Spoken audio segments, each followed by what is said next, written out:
We are family, and when the family gets together, it's time to cook. Look, all season long, listen, we're gathering, right? We're grazing on delicious food, but today we are passing on some of the traditional Thanksgiving foods and offering some new dishes from countries around the world. Hear, hear. Yes. Home chefs Mumtaz, Mustafa, and Klynstra are helping us out this holiday season with their new cookbook. It's gorgeous, by the way. Gather and Graze. They're joining us this morning with a taste of it. Oh my goodness, what a sight for sore eyes you two are. Thank you for joining us. Thank you for having us. Yeah.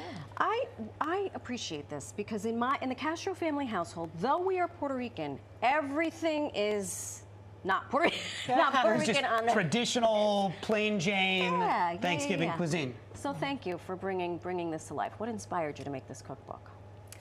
Well, Mumtaz and I were co-workers at HarperCollins, and we were kind of friends, but we didn't become really good friends until we got in the kitchen together. And that's when we discovered that even though we're from totally different parts of the world, we're all the same when we come together in the kitchen. Like we get our recipes from our grandmothers, and all of our family time together, it's all the same. So. Well, that begs a question. Did these recipes come from grandmothers? There's recipes from all over the world. How did you do the research? So it's a combination. Today what we have is a combination of family recipes because it's inspired by my homeland Pakistan as well as a Burmese dish that made its way to Pakistan. And every kitchen has its own version of these two dishes. These are two dishes that I miss a lot when I'm here. Laura and I, we used to, when she used to live here, we used to gather and we used to graze and we used to do international potlucks, and everyone brought a part of themselves and their homes to the Thanksgiving party, which became a Friendsgiving party. And, you know, 10, 15 years ago, a little broke, didn't have the money to buy fancy things, so we're like, what can we buy that is accessible, that's reasonable, and that's delicious?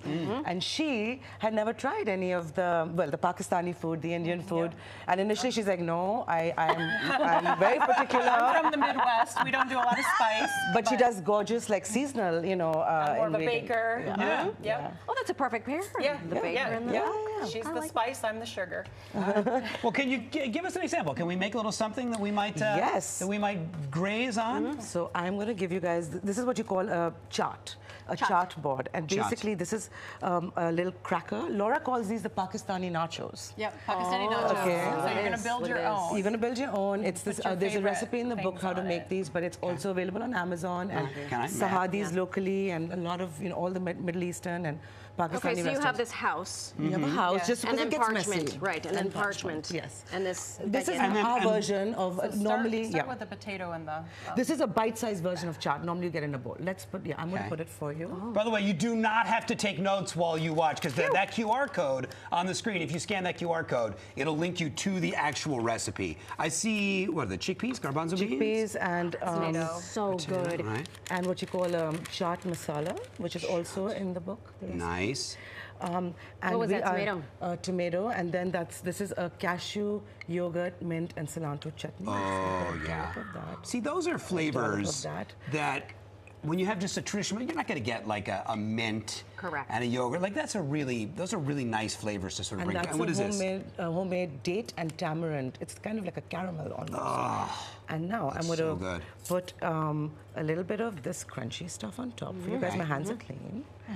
Do you guys like cilantro? Some people. I like all the things. And what is that, pomegranate? Yeah, just a drop of that too. It's it's a balance of sweet, acidic, salty, spicy, and a pinch of this. That is just really.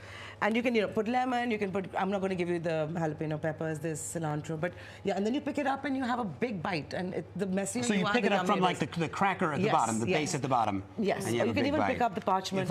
If I have a bite, will you do all the talking? Because I have a feeling it's going to be a minute since I will do some of it. Get in here. I have a feeling it's going to be a second. You bite, but an observation about this, I like this because it also gives, when you're gathering with friends, finger food. And maybe there's like finger food, but also you get to know people because you're building this whole thing. Nice, so good. Okay, I like this. So good. I'm gonna save some for us, the rest of us. What else do we have here? Everything looks beautiful. Oh, that's good. So these are non-Katai cookies, and this is from Pakistan. Oh my gosh! Okay. And I developed this recipe, even though I'm not the Pakistani, but I'm the pastry chef of the group. I love this. And this is a very basic shortbread cookie, but it has rose water and cardamom, and topped with pistachios. So it is I'm going to get in here. Yeah. nice, If you don't mind. nice flavor. And these actually have looking a cookie. Dutch origin, and Laura's originally from the, that's her world. My, so- my ancestors are from the Netherlands, and it's kind of a fun story to think that maybe my ancestors traveled to Mumtaz's part of the world during the Dutch spice trading company. Wow. Yep. And then you have That's tea dope. with it. No, this tea, you dip it in the tea. You can have the tea with the chaat. The idea Is is this a chai tea? What is it? What are we? Yeah, it's a chai tea. Yeah. Chai tea, chai, yeah. Do yourself a not favor. chai. Chai May and I? tea mean the same, of course, absolutely. Thank you. I hope it's Oh, warm that's for you. really good. Okay. Can And I chai just? tea. Can we just roll this over to Grand Central? We're just going to save it. And I just can put bring it on it the to train Thanksgiving. and take it home for. This is a great thing to put out for as an appetizer for your Thanksgiving Yeah. meal. That we could Oh my have. gosh. It's Encourage your different. guests to try different flavors. I love all Right. of this. And healthy, actually, for most part. And delicious. Thank So you much both more. so much. This is so good.